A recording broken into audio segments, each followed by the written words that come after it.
Hi guys, my name is Crystal and welcome to my YouTube channel. I have just been undergoing treatment for anemia, which is quite invasive and painful. I'm trying to keep my cool and not lose my temper, even though it feels like the ceiling's crashing in with kids running across it. I'm getting used to it now. I mean, you could move somewhere else and it's terrible. But I'm not moving out of my flat, not in the near future. I've not made any plans to move out. The only way I'm going to move out of here, as I've said before, is if they're highly unlikely that I go and buy a scratch card and I win like over £200,000 where I can get a private flat, somewhere nice and quiet away from everybody, or I, just get lucky. Right, and by that I mean get rich. So basically I'm stuck here. I came here thinking it was going to be a new start, it was going to be really good, and it hasn't turned out like that. Right, so this morning someone else is moving out opposite me. Okay, so let's go outside where I live. So I've been having conversations with people on Plenty of Fish and Facebook dating, saying I want to move out of my flat, and lo and behold, someone else is moving out of theirs.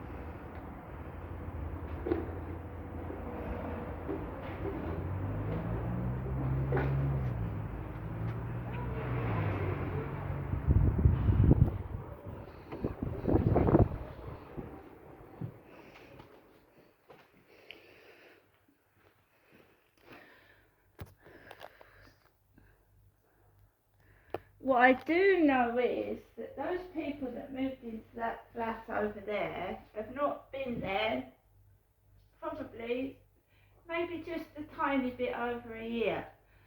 That is a ground floor flat with a little part of where you can plant your pots. They're on a ground floor flat with a little garden plot. So if they're moving out of there, I'm stuck sandwiched between a bin store and a guy that's got 4 kids upstairs.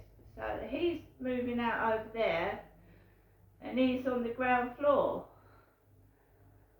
Right, and like I said, I'm sandwiched in the middle between people banging the door to the bins. I'm right near the front communal entrance, so every time someone rings the buzzer or has a conversation downstairs, I can hear it in my bedroom. So I've got a bin store below me, which also stinks, especially when the bin men come out and they open the doors and all the waft of the rotten food comes up out the window. And I've got a man living upstairs with 4, sometimes 5 kids running up and down, sometimes for 4 or 5 days on end. So I don't know why that guy's moving out. He's got a ground floor flat. So that is the second person I've seen move out of here. After not being in, a couple moved out after not even living here 6 months. The noise is terrible. Right guys, so I'm going to take Max out for a walk.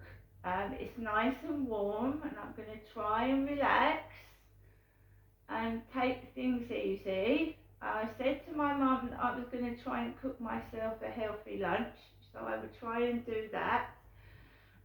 I can't drive, so I'm not going up to London. I can't drive, and the last time I used the train, I wanted to go home after I spent nearly half an hour waiting for a train to take me to one stop. I was in Chatham visiting the dentist and I wanted to go to Rochester, which is one stop, And I was waiting about 45 minutes just to go one stop with people acting bananas at the train station. I wouldn't go anywhere really by myself, because I don't believe it's safe. You've got the crackheads, the junkies, the weed smokers let loose. I wouldn't go to London by myself. I'd have to have someone with me. It's not a place that you go wandering around by yourself, I can tell you that now. I mean, last time I went up there with one of my sons, outside Buckingham Palace, they had live ammunition, guns, and outside Clarence House, they had live ammunition. Right? This world is a crazy place. You've got to look after yourself. Right? You have to, because no one else will.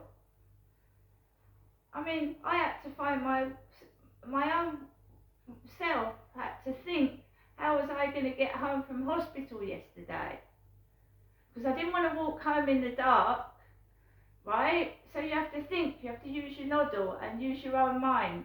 Because nobody else in this world cares about you but yourself at the end of the day. I was just left, okay?